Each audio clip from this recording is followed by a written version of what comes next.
The Reconstruction of the South got off to a good start. The passage of the 13th Amendment in late 1865 made slavery permanently unconstitutional. The Freedmen's Bureau, begun back under Abraham Lincoln, now distributed food, clothing, and shelter to black people all across the South. And it helped open schools for former slaves.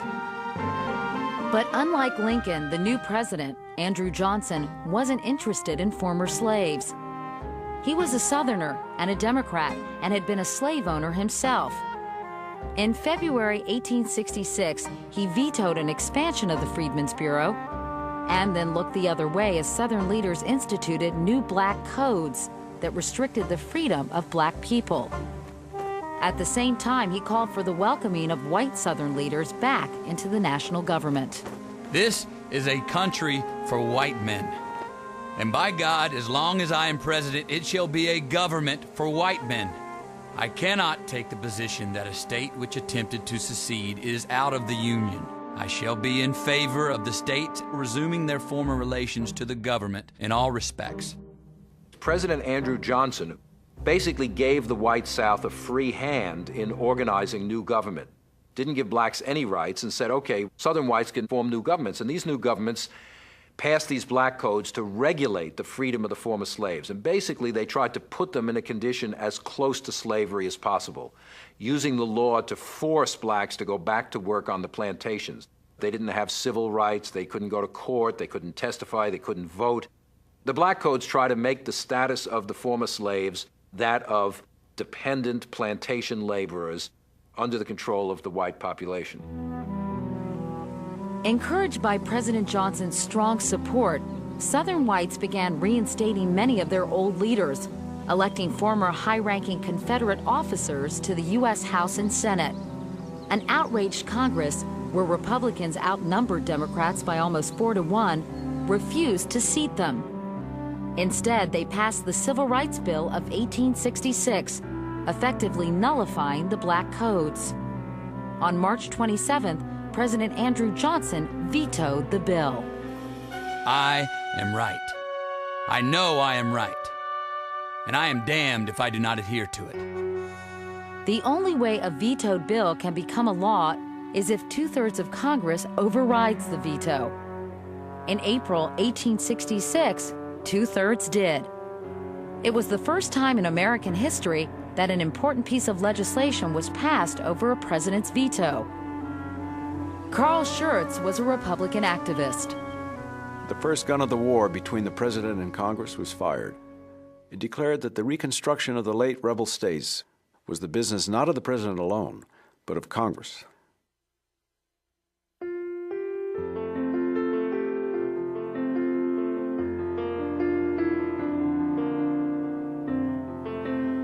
The Republicans in Congress who opposed President Johnson were led by Thaddeus Stevens. Stevens believed that the Southern states should not be admitted back into the Union until blacks were given the vote, land, and guarantees of equality under the law. And he called for a total restructuring of Southern society. The foundation of their institutions must be broken and relaid, or all our blood and treasure has been spent in vain. In 1866, Congress wrote the 14th Amendment. It was the most important change made to the Constitution since the Bill of Rights, and it said that the states must provide equal protection under the law to all their citizens.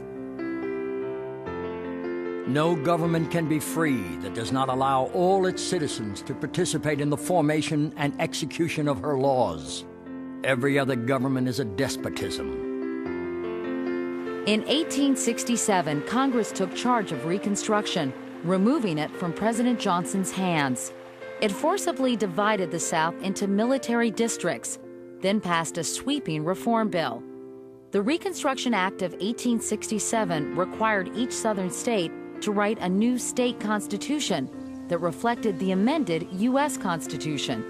And it said that while many former Confederate leaders could not vote, all black men could. The act was widely embraced, as Harper's Weekly reported.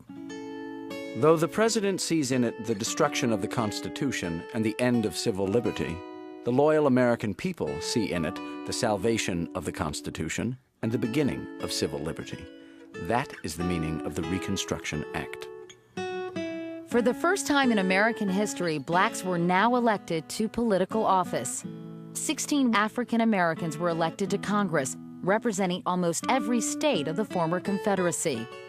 And in Mississippi, Hiram Revels became one of 2 black U.S. senators, taking the seat of the former Confederate President, Jefferson Davis. The day he was sworn in, the Senate galleries were packed, as a Philadelphia newspaper noted. Never since the birth of the Republic has such an audience been assembled under one single roof. It embraces the greatest and the least American citizens. As Hiram Revels walked down the aisle, everyone stood. Then slowly but steadily, people began to cheer.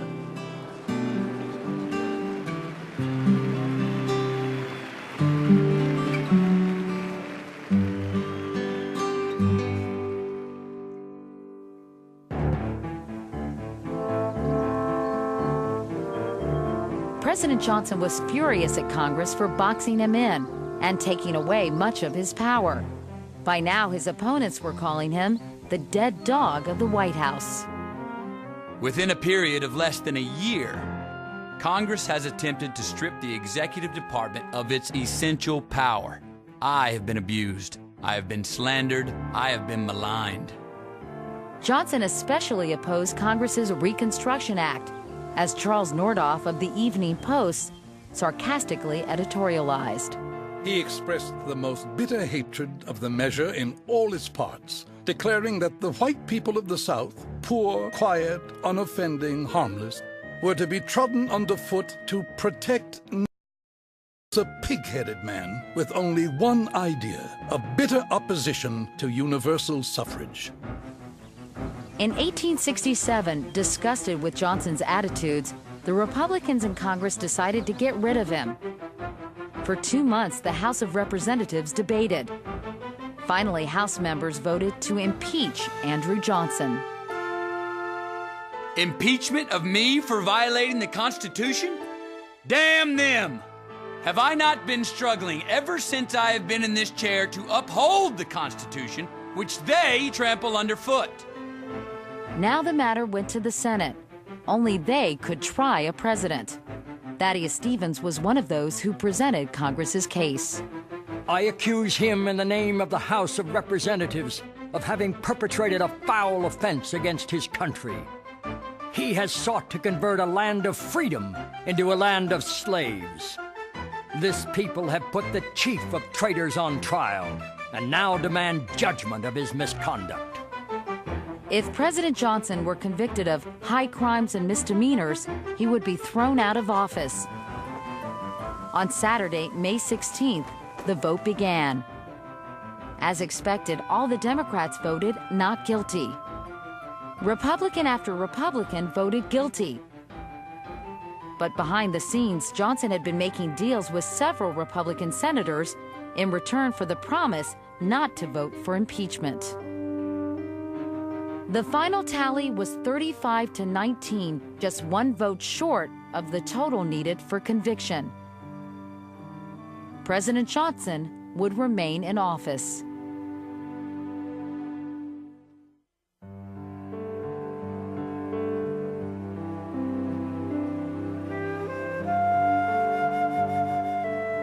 In 1869, the year after Andrew Johnson's acquittal, Congress passed the 15th Amendment.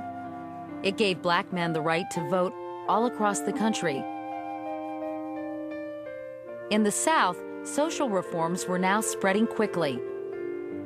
Black children were enrolling in 4,000 new public schools across the South. At least 9 black colleges were opened. State legislatures were being integrated.